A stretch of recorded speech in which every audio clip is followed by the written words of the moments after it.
Hello students and welcome back to the channel. So भी आप लोगों का आज केमिस्ट्री का एग्ज़ाम हो चुका है। सो आई होप कि आप सबका एग्ज़ाम काफ़ी अच्छा हुआ होगा। तो हम लोग एनालिसिस हम एक छोटी सी यहाँ पर करने वाले हैं कि पेपर का डिफ़िकल्टी लेवल क्या रहा। तो भी सभी सेट्स जितने भी मेरे पास आए हैं उन सभी को देखने के बाद और ऑनलाइन भी हमने काफ़ी सारी न्यूज़ को यहाँ पर भी चेक किया है। सो भी अगर हम लोग सभी सेट्स को भी यहाँ पर एनालिसिस उनकी करते हैं तो एग्ज़ाम आप लोगों का मॉडरेट था। बट उसमें से भी कुछ सेट आप लोगों के मॉडरेटली यहाँ पर इजी बनाए गए थे। तो जैसे पिछले सालों में सीबीएसई के पेपर बनते हैं अभी, ठीक है, प्रीवियस ईयर जो इनके पेपर बनते हैं ऑलमोस्ट वैसा ही आप लोगों को डिज़ाइन मिला पेपर का इस बार भी।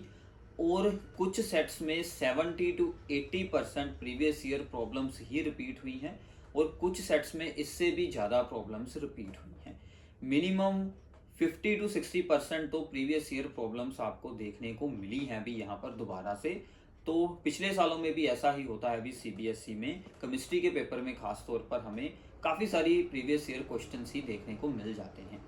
तो इस साल अगर हम लोग एनालिसिस करें भी मेरे पास जो आया है, ठीक है, सेट, तो इसमें आप लोग देखेंगे तो भी यहाँ पर केस स्टडीज भी काफ़ी यहाँ पर सिंपल बनाई गई थी, ठीक है ना। कोऑर्डिनेशन कंपाउंड्स में से थी एक केस स्टडी और उस केस स्टडी में भी आपको कुछ खास मुश्किल एमसीक्यू वगैरह तो है नहीं था।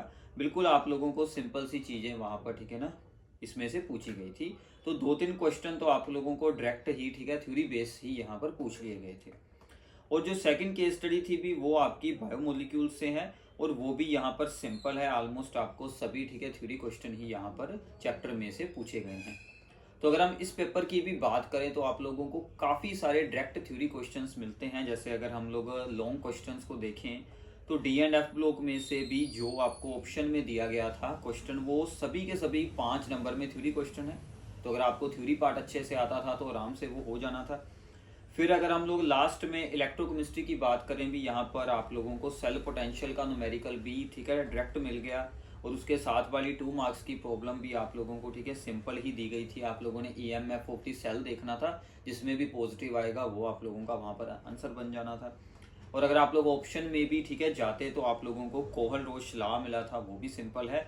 और इसके साथ जो आपकी मोलर कंडक्टिविटी वाला, ठीक है, न्यूमेरिकल है वो भी काफ़ी इंपॉर्टेंट है। अगर आपने जस्ट इंपॉर्टेंट न्यूमेरिकल भी सोल्व किए होंगे तो भी आपका आराम से पेपर होने वाला था, ठीक है। तो इसमें अगर हम लोग ओवरऑल पेपर में इस स्पेसिफिक, ठीक है, पेपर में अगर मैं बात करूं तो आपको भी कोई खास डिफिकल्ट प्रॉब्लम आई नहीं। जैसे हम लोग प्रीवियस ईयर में देखते हैं कि एल्डिकेट की टोन्स वगैरह में से हमें ऐसे क्वेश्चंस देखने को मिलते हैं कि ए से बी बन गया, बी से डी बन गया, ऐसे कुछ होती है प्रॉब्लम, वो भी नहीं कोई आई खास, ठीक है। एक तो है बट वो इतनी खास मुश्किल है नहीं। तो इसके अलावा आपको काफ़ी सारे भी यहाँ पर डायरेक्ट क्वेश्चन मिले, ठीक है ना। सोल्यूशन में से भी आपको सिंपल सा न्यूमेरिकल दिया गया है यहाँ पर जिसमें कि आप लोगों को कैल्शियम क्लोराइड के ऊपर था, ठीक है, न्यूमेरिकल। और ये दोनों ही न्यूमेरिकल, ठीक है ना, सोल्यूशन वाले, ये दोनों के दोनों प्रीवियस ईयर क्वेश्चन है अभी। ये दोनों डिट्टो आप लोगों को प्रीवियस ईयर में ऑलरेडी ये आ चुके हैं। फिर अगर हम लोग बात करें कि आपका रेट ऑफ रिएक्शन वाला जो, ठीक है, चैप्टर है उसमें से एक न्यूमेरिकल तो आप लोगों को रेट कांस्टेंट के यूनिट्स के ऊपर है या फिर, ठीक है, उसके ऊपर आ गया, ठीक है, सिंपल सा 1 नंबर का। और एक यहाँ पर आ गया अभी आपको 3 मार्क्स में इनिशियल रेट मेथड, ये भी काफ़ी इजी होता है। अगर आपने इनिशियल रेट मेथड का एक भी न्यूमेरिकल सोल्व किया होगा तो आपका ये आराम से हो गया होगा सोल्व, ठीक है। तो न्यूमेरिकल पोर्शन आई थिंक कि बिल्कुल सिंपल था अभी। अब इससे ज़्यादा इजी तो न्यूमेरिकल हो नहीं सकते, ठीक है। उन्होंने सभी इंपॉर्टेंट न्यूमेरिकल आपको इस सेट में दे दिए थे और मैकेनिज्म भी आपको, ठीक है, डायरेक्ट आया हुआ था। बट ये मैकेनिज्म था भी dehydration of alcohols to form the ether, ठीक है, ईथर वाला आप लोगों ने मैकेनिज्म इसमें सोल्व करना था। तो ये वैसे तो ये भी इंपॉर्टेंट है बट ज़्यादातर स्टूडेंट इसमें डिहाइड्रेशन वाला सिंपल वाला मैकेनिज्म एक्सप्लेन अगर इसकी जगह पे आप लोगों ने किया है तो आपकी मिस्टेक हो जाएगी भी, ठीक है।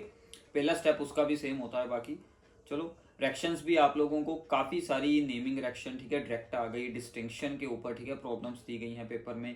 तो आई थिंक कि ओवरऑल अगर हम लोग बात करें तो ये पेपर आप लोगों का मॉडरेटली ईजी था। अगर हम लोग एक्सपेक्टेड मार्क्स की भी यहाँ पर बात करते हैं तो भी जिसने तो अच्छे से प्रेपरेशन की थी और उसका पेपर भी आज अच्छा हो गया है तो आराम से 60+ स्कोर होने वाले हैं। अगर कुछ मिस्टेक्स हुई हैं या कुछ रीजनिंग क्वेश्चंस वगैरह आपके लिए स्किप हो भी गए हैं तो आप लोग 50 to 60 मार्क्स आ सकते हैं जिस बच्चे ने अच्छे से प्रेपरेशन की थी। अब जिसका एग्ज़ाम मतलब ठीक ठाक सा हुआ है, ठीक है, वो भी 40 तक स्कोर इसमें से आराम से, ठीक है ना, ये कर सकता है। और रही बात कि आप लोग, ठीक है, पासिंग मार्क्स तो इजीली स्कोर हो सकते हैं अगर आपको कुछ ना कुछ पेपर में ज़रूर आता था। अगर आपने बिल्कुल ही कुछ नहीं किया पेपर में, वो तो फिर यार, ठीक है ना, कुछ अलग बात हो गई। वो तो अब आपके ऊपर है कि आपने क्या लिखा क्या नहीं। बट अगर हम लोग इस बार एवरेज बात करें तो आपको काफ़ी सारे बच्चों के भी 55 प्लस आप लोगों के मार्क्स, ठीक है, काफ़ी सारे बच्चों के आने वाले हैं। ओवरऑल हम लोग ये बोल सकते हैं कि आपको एवरेज मार्क्स भी यहाँ पर 50 के आसपास देखने को मिल जाएंगे आउट ऑफ दी 70।